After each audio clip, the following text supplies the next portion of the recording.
In the political world, there's a statement sometimes that is made when you've been at some public event, and it is that everything that needs to be said has been said, but not everybody has said it yet.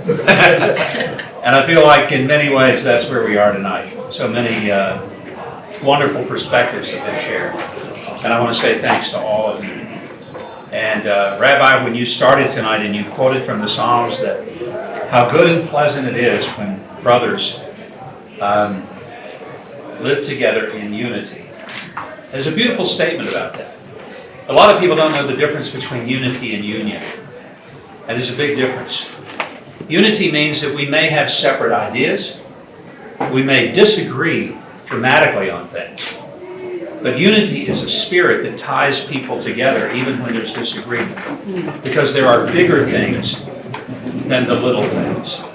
And it's the big things. Our common faith that we are here because God put us here.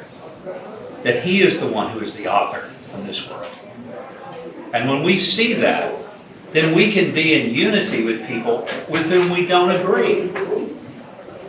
Union is when people are forced to be tied together, and it doesn't always work out. Now, as you know, I'm from the South. We tend to see things in sort of vivid ways. And the best way to describe it is that you can take two tomcats and tie their tails together, throw them over a clothesline. You have union. You do not have unity. I love it. And that is a great example that sometimes when people are forced to be in association, that doesn't mean that there's unity. But when people have something bigger than themselves, that's when unity is possible. And beautiful. Well, I just took it from the Psalms. The rabbi can appreciate that for sure. Joe, you're always so kind with your introductions, but I got to be honest with you, these days, the introduction I typically get, it used to be biographical stuff and all. Not anymore. Today, my introduction is, ladies and gentlemen, Sarah's dad. But I'm proud of her. I'm proud of all of my children. I'm grateful that she also has the strong convictions about freedom, about this country. And let me add, she has convictions about Israel and its uniqueness that are every bit as strong as mine. I would be disappointed and heartbroken if she didn't have those. Because I've taken her to Israel on several occasions, starting when she was 11, and tried to help her to understand why. That our support of Israel is not an option. It is a necessity for our own freedom because it mirrors who we are as a country. And tonight, as various people have spoken, I'm always just in awe of Jerry. You know, he doesn't have to say anything. His presence is a speech.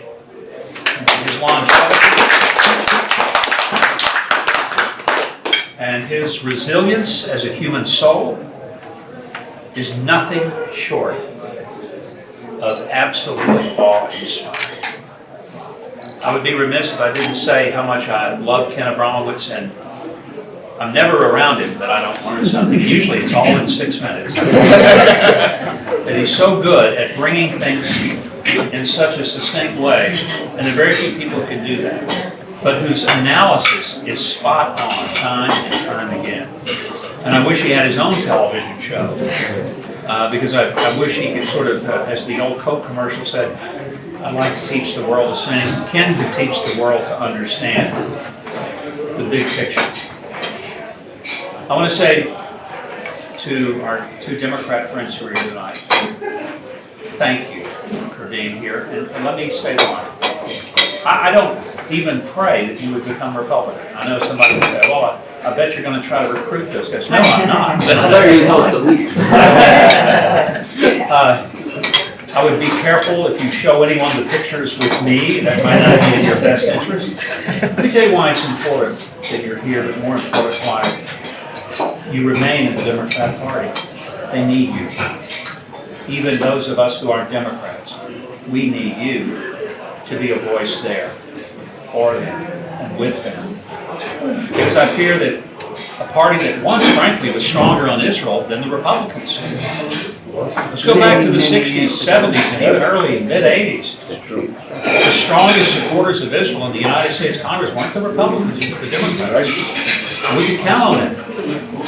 And now it's flipped and changed. And that's why I really cannot tell you how valuable your presence here is and your advocacy for Israel.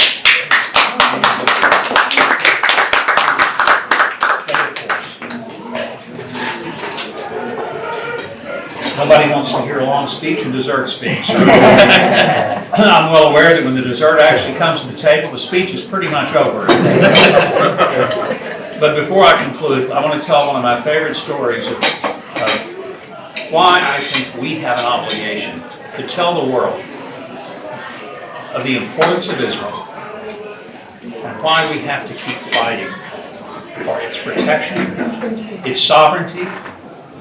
And it starts because it really is God's gift to the world. When God gave the land, He didn't give it and say, anybody who wants it, come and get it. He specifically gave it to the heirs of Abraham through Isaac. And He sketched out exactly what the boundaries and the borders would be. And He said, this is going to be for my people, the Jewish people. Now, I may be the only non-Jew in the room. Yes, I am. Probably so. See, you guys, at least there's two of you. There's only one of me. But I know that Joe understands my passion is that I don't love Israel because I'm Jewish. I love Israel because I know that it was God's choice to select the Jewish people for His heritage. And it was His decision to carve out this land and to say, this is mine, and this is for my people. And those boundaries are nearly 4,000 years old. And none of us have the right to change them. We only have the right to respect them. Several years ago, there was a farmer who came out of Europe, made Aliyah, got to Israel. He got a little piece of land, and it was really a lousy piece of land, filled with rocks and dust. There was no water on it. It was just not anything to get excited about. But the farmer worked the land, and he worked it hard. And he used drip irrigation to make it fruitful.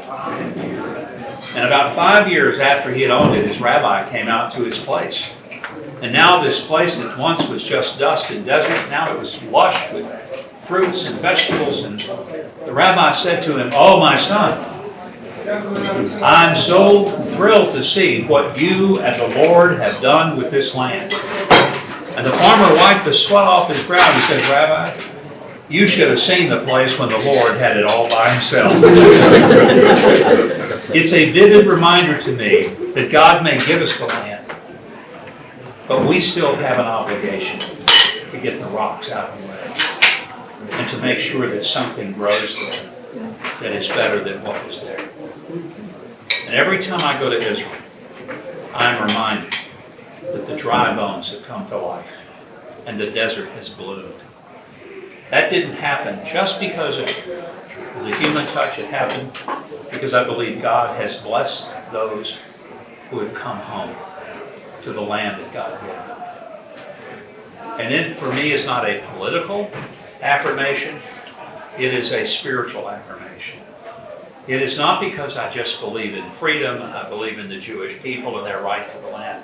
It's because I believe I have an obligation to God to honor what He has chosen to do. And for me to do anything less than that, it wouldn't be that I'd be alienating my Jewish friends. I would be alienating myself from God's eternal purpose.